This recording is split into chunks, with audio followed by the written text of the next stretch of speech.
मैं अपने एम्प्लॉय के साथ एक बॉस की तरह नहीं, एक फ्रेंड की तरह हूँ। मुझे मेरे एम्प्लॉयज़ पर बहुत नाज है।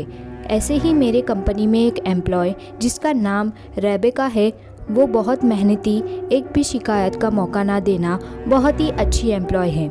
एक दिन आफ्टरनून की मीटिंग में उसे एक कॉल आया। उसने कॉल को रिसीव किया। कॉल रिसीव करते ही वो वहाँ से भाग गई अपना सारा काम छोड़कर। हम सबको ऐसा लगा कि उसके घर में शायद इमरजेंसी होगी। इस बात को पूरे 2 दिन हो गए थे। ना तो रेबेका का आता था ना ही पता, क्योंकि वो एक रेंट के हाउस में रहती थी।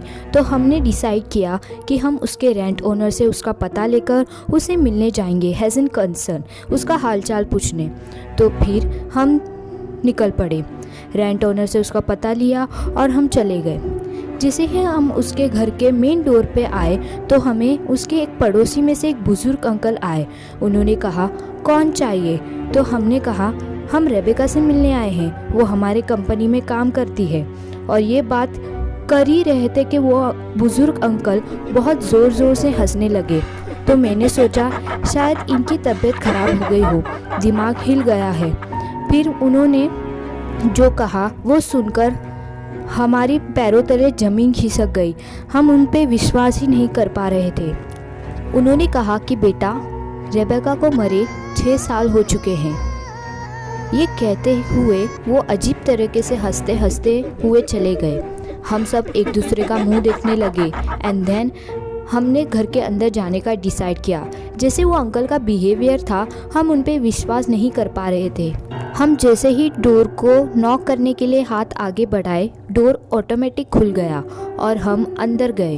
हम कुल मिलाकर 6 लोग थे और जैसे ही घर बाहर से बहुत छोटा दिख रहा था, अंदर से ही उतना बड़ा और आलीशान था। तो हम अलग अलग घर के कोनों में चले गए। आफ्टर ऑल हम रेबेका को मिलने आए थे, लेकिन वो कहीं नज़र नहीं आ रही थी। घर बहुत ही खूबसूरत और साफ़ सुथरा था। आधे नीचे चले गए उसे ढूंढने के लिए और हम ऊपर वाले फ्लोर पर। मैं एक कमरे के अंदर चला गया। कमरे के अंदर जाते ही मुझे रेबेका की एक तस्वीर दिखी, बहुत बड़ी सी, और एक ड्रेसिंग टेबल। लेकिन वो ड्रेसिंग टेबल का शीशा वाइट क्लॉथ से ढका हुआ था। तो मैंने एक ऐसी गलती कर दी जिसका रिग्रेट मुझे आज भी होता है।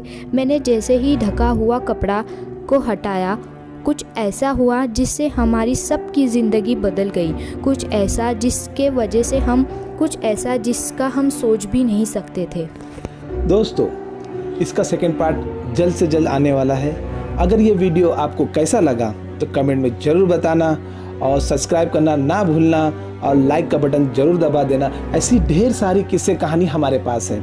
आप चाहते हो कि ऐसी कहानी हम और बनाएं तो प्लीज़ कमेंट में ज़रूर बताना, ताकि हम अच्छे से अच्छे वीडियो आपको बना के दिखा सकते। तो तैयार रहिए नेक्स्ट वीडियो के लिए जल्दी।